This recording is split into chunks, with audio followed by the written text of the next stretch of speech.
managed to take control of the perimeter and you sustained that until the end of the game. What opportunities did that create in the game today for you?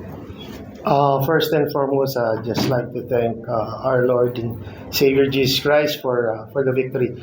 Well, we got off to a good start, so we moved the ball really well tonight. So that's why we were able to win this game. So I'm just happy that we got a win.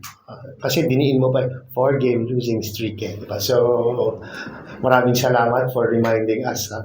But we're happy that we got a win.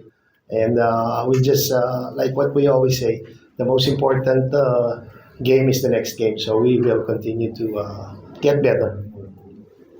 Thank you, Coach Jamaic. Now, Jason, we saw better offensive flow from Phoenix with you leading that today. What adjustments did you feel like helped you get the rest of the team into rhythm today? I feel like we've been doing the same things we've been doing. Sometimes the shots just don't go in, sometimes it goes in. But I thought we did a good job moving the ball, like Coach Mike said, and the bench was very active as well today.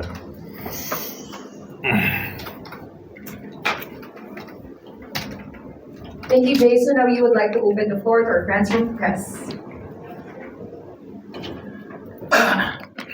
For both gentlemen, last Sunday you were eliminated na kayo nung Sunday, but after that, what was the mindset of the team?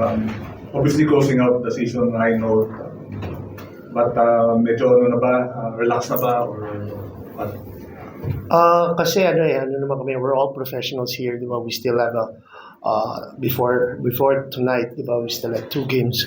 So we're all professionals. Like what I said a while ago, the most important game is the next game. So we will continue to work hard and improve.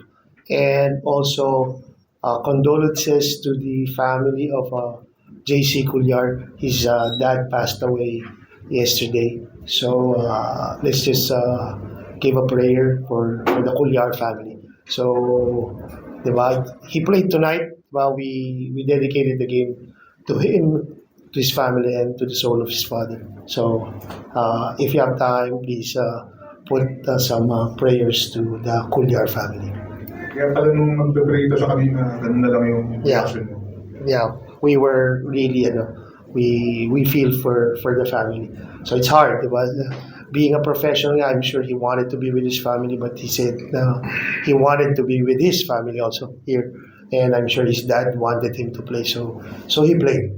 So that's you have to give a shout out to him, diba? That's hard, but it's hard, but our hearts go to the Couliar family. Jason, what was it like seeing Calvin in the new uniform and playing against him tonight? I love playing against Calvin. Calvin's a player I look up to. He's a mentor of mine. Learn from his successes and his mistakes. Wherever Calvin goes, I think they're lucky to have him. I think Calvin's like 37 now, but his motor is extremely high. He's always high on the scouting report. Works hard, and he's always treated everyone with respect. On the court and off the court. I have nothing but good things to say about Calvin. So I'm thankful, and every time I get to play against Calvin, I really enjoy it. But also what Coach Mike said with JC, I'd like to share with JC. It's really hard to play after that happens with your family. He has a flight at 2 a.m., but he still had the strength to come out and play, and he played well tonight. And JC hasn't been anything but positive and strong, and I think that really inspired and motivated us today. Like yesterday in practice, he wouldn't even be able to tell. He was in there getting shots up before and after. He stayed positive and he works hard. So shout out to JC and prayers to his family as well. Coach, hindi na pag-usapan like na wag mo na maglaro si JC or The first thing that I told him, diba, be with your family. Tapos sabi ko, kasi his dad is they're from Italy, right? They're from Italy. So I said, go and get the fastest flight to be with your family. And he said, I have an obligation to my family also here. So to my Phoenix family. And he said, my dad would love to see me play.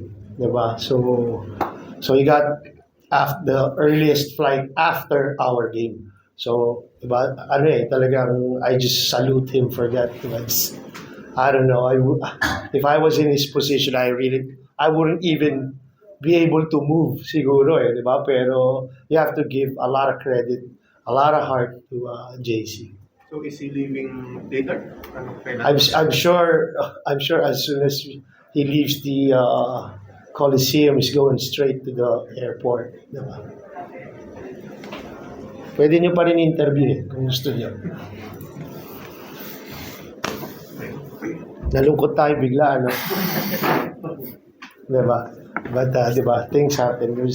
There's always, everybody, God has a plan for everybody. So, I'm sure something good will come out with all of this. Okay na? Okay.